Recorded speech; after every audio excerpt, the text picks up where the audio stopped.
गोविंद रे मुरारे, हे नाथ नारायण वासुदेव।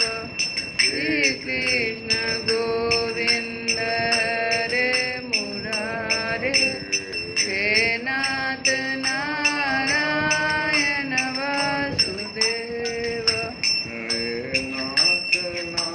नारायण वासुदेव, हे नाथ नारायण वासुदेव।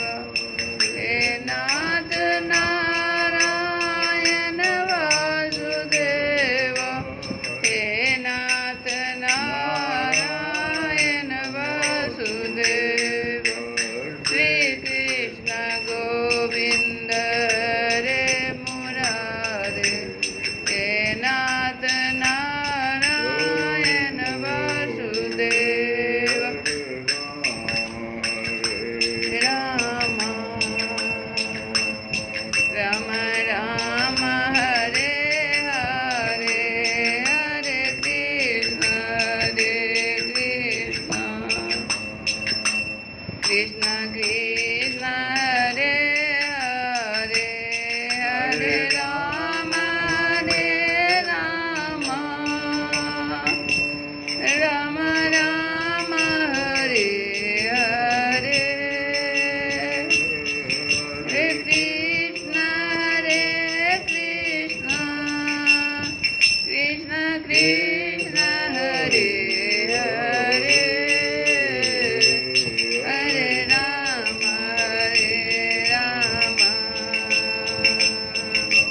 राम हरे हरे, हरे कृष्ण कृष्ण कृष्ण हरे हरे। जय श्री कृष्ण, जय श्री कृष्ण, जय श्री कृष्ण। कल की कथा में हम लोग सुन रहे थे कि भगवान कौशल नरेश, कौशल देश के राजा थे नग्नजित। वे अत्यंत धार्मिक थे। उनकी परम सुंदरी कन्या का नाम था सत्या। नग्नजित की पुत्री होने के कारण वह नग्नजिती भी कहलाती थी।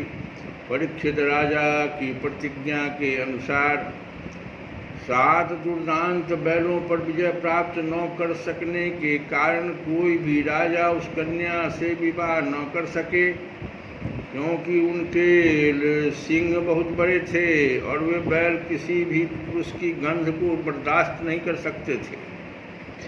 जब यदुवंश शिरोमणि भगवान श्री कृष्ण ने यह समाचार सुना कि जो पुरुष उन बैलों को जीत लेगा उसे ही सत्या प्राप्त होगी, तब वे बहुत बड़ी सेना लेकर कौशलपुर अयोध्या पहुँचे। कौशल नरेश महाराज नग्नजित ने बड़ी प्रसन्नता से उनकी अगवानी की। अब किसी भी राजा के लड़की की शादी न हो रही हो प्रतिज्ञा के कारण। अब भगवान खुद आ गए वहाँ, तो आसन आदि देकर बहुत बड़ी पूजा सामग्री से उनका सत्कार किया। भगवान श्री कृष्ण ने भी उनका बहुत बहुत अभिनंदन किया।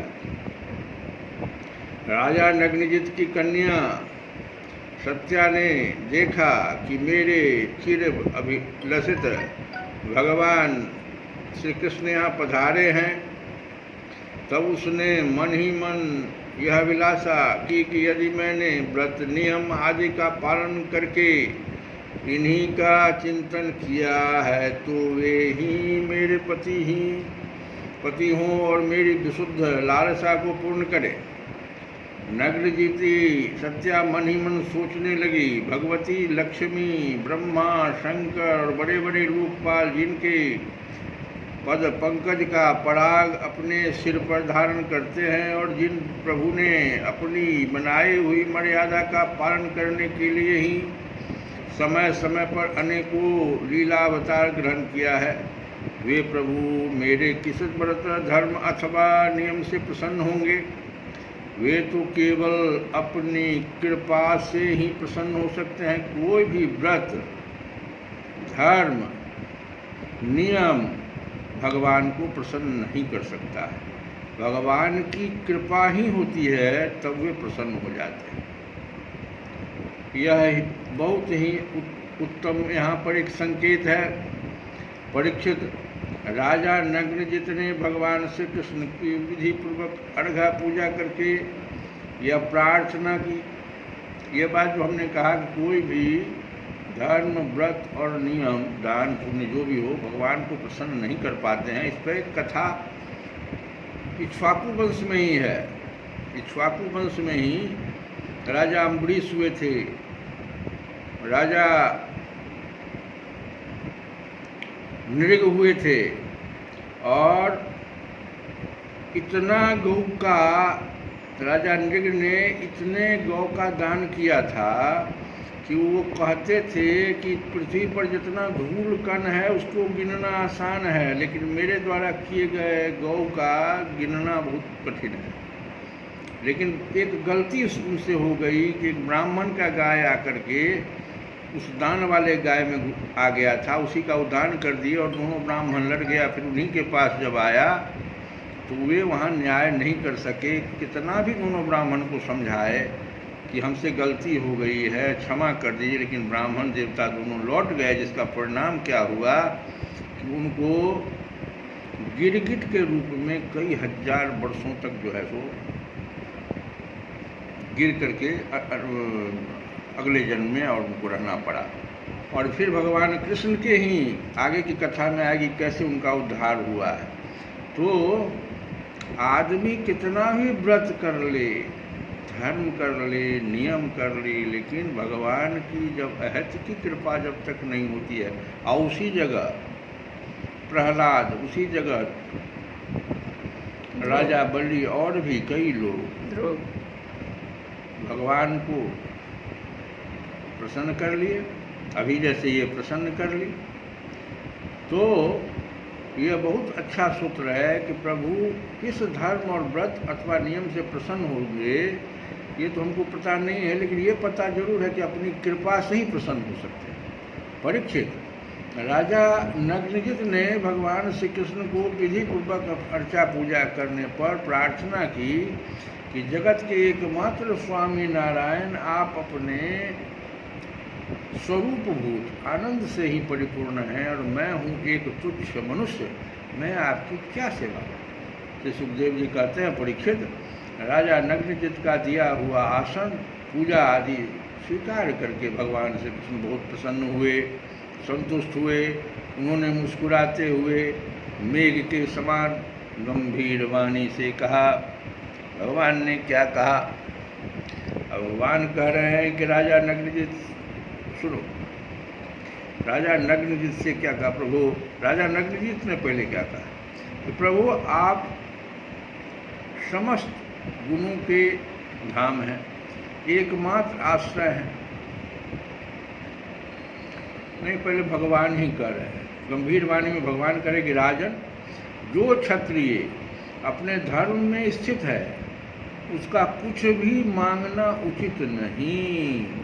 जो क्षत्रिय अपने धर्म में, क्षत्रिय सब एक एक शब्द पर ध्यान दो, क्षत्रिय ब्राह्मण को नहीं कर रहा है, जो क्षत्रिय अपने धर्म में स्थित है उसका कुछ भी मांगना उचित नहीं। धर्मज्ञ विद्वानों ने उनके इस कर्म की निंदा की है।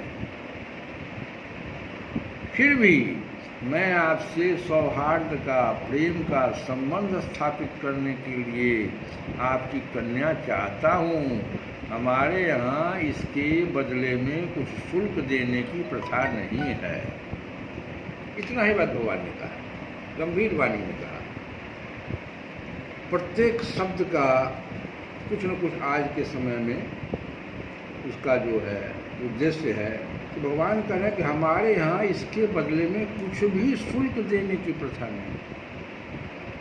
ये नहीं कि आप इतना तिलक और ये ले लीजिए और बदले में हमको नहीं, ऐसा कुछ नहीं है।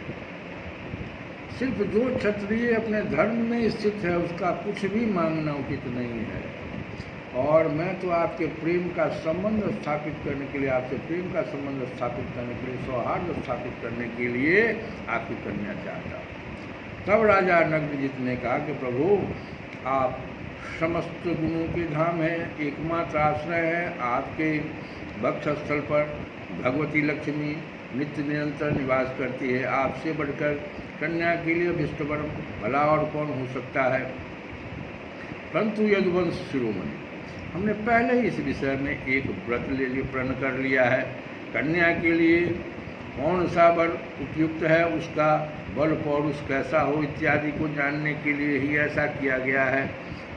वीर श्रेष्ठ श्री कृष्ण, हमारे ये 7 बैल किसी के बस में न आने वाले और बिना सधाए हुए हैं, मानी इनको नाक में कुछ लगा हुआ नहीं। इन्होंने बहुत से राजकुमारों के अंगों को स्तंभित खंडित करके उनका उन्माद तोड़ दिया है। श्री कृष्ण, यदि इन्हें आप ही नाच लें, अपने बस में कर लें, तो लक्ष्मीपति मैं इस कन्या को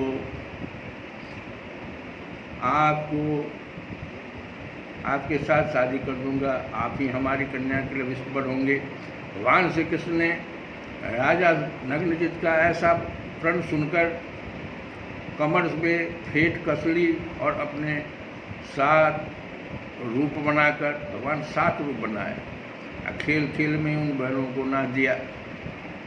इससे बैलों का घमंड तो चूर हो गया ही, उनका बल पौरुष भी जाता रहा। अब भगवान श्री कृष्ण ने उन्हीं रस्सी से बांधकर इस प्रकार खींचने लगे जैसे खेल में नन्हा सा बालक काठ के बैल को खींचता है, घसीटता है। राजा नग्नजित को बड़ा विस्मय हुआ। उन्होंने प्रसन्न होकर भगवान श्री कृष्ण को अपनी कन्या का दान कर दिया और सर्वशक्तिमान भगवान श्री कृष्ण ने भी अपने अनुरूप पत्नी सत्या का विधिपूर्वक पानी ग्रहण किया। रानियों ने देखा कि हमारी कन्या को उसके अत्यंत प्यारे भगवान श्री कृष्ण ही पति के रूप में प्राप्त हो गए हैं। उन्हें बड़ा आनंद हुआ और चारों ओर बड़ा भारी उत्सव मनाया जाने लगा।